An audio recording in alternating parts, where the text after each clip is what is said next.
Have you ever wondered why one of the most popular programming languages in the world, JavaScript, can only do one thing at a time? It seems counterintuitive in a world of multi-core processors. If your phone has 8 cores, why is your browser only using 1 to run your code? Welcome to a deep dive into the single-threaded nature of JavaScript. We will explore why this design choice was made, how it prevents your web pages from crashing into chaotic race conditions, and how the magic of the event loop makes it feel like it is doing 1,000 things at once. It is a journey from the early days of Netscape to the modern high-performance engines like V8. By the end of this video, you will understand that being single-threaded isn't a limitation. It is actually JavaScript's greatest superpower for the web. To understand JavaScript, we first need to understand what a thread actually is. Imagine a kitchen. A thread is like a single chef working at a station. In a multi-threaded environment, you have multiple chefs sharing the same pots, pans, and fridge. This sounds efficient, right? But what happens when 2 chefs try to grab the same knife at the exact same time? Or if one chef changes the recipe while another is halfway through cooking it?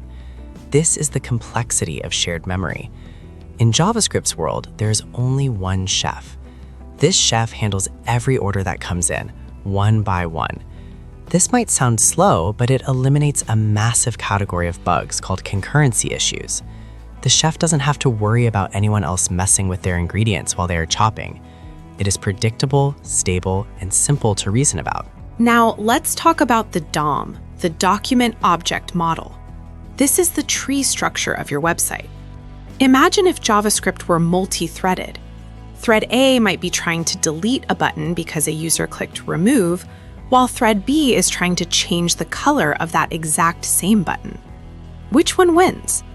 If thread A finishes first, thread B will try to update a button that no longer exists, causing the entire browser to crash. Managing these conflicts requires complex locks and mutexes that make programming much harder. By staying single-threaded, JavaScript ensures that the UI state is always consistent.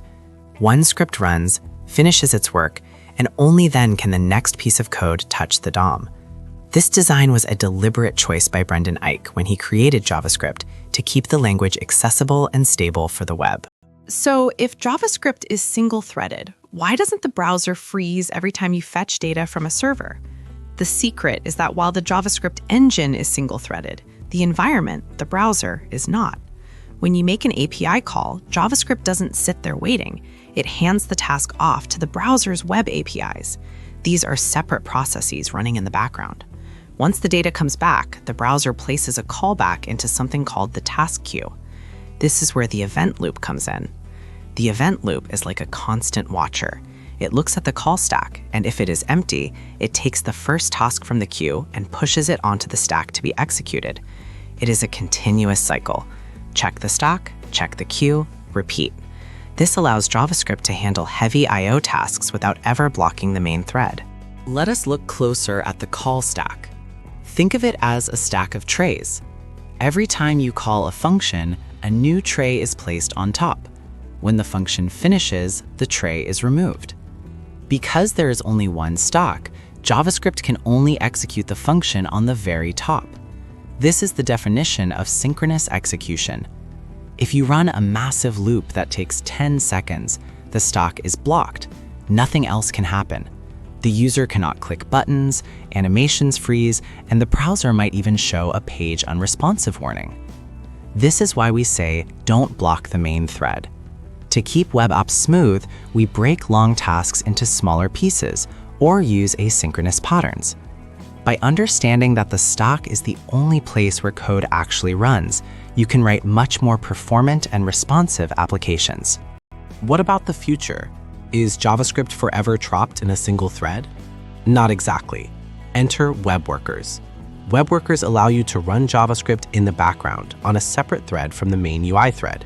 This is perfect for heavy data processing or complex image manipulation. However, there is a catch. Web workers cannot touch the DOM. They communicate with the main thread through messages. This maintains our safety rule. Only one thread ever touches the UI. This hybrid approach gives us the best of both worlds. We get the performance of multi-threading for heavy calculations while keeping the simplicity and stability of a single-threaded UI. As web applications become more complex, mastering this balance between the main thread and worker threads is what separates junior developers from senior engineers. So, the next time your code runs smoothly without a hitch, remember the single chef in the kitchen, carefully managing the stock and the queue to deliver a seamless experience. Understanding these fundamentals will make you a better debugger and a more conscious architect of your own code. Thanks for watching and happy coding.